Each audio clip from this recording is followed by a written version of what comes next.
always save the water after boiling potatoes. It's wonderful for soups, sauces, or bread dough. It adds extra flavor and a little natural starchiness.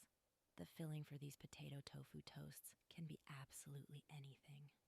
Sometimes I like to use mushrooms, pan fried with a splash of soy sauce.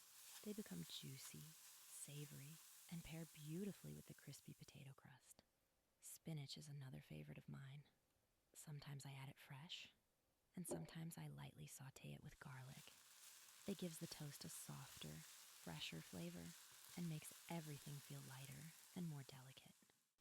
And cabbage is also incredibly delicious here.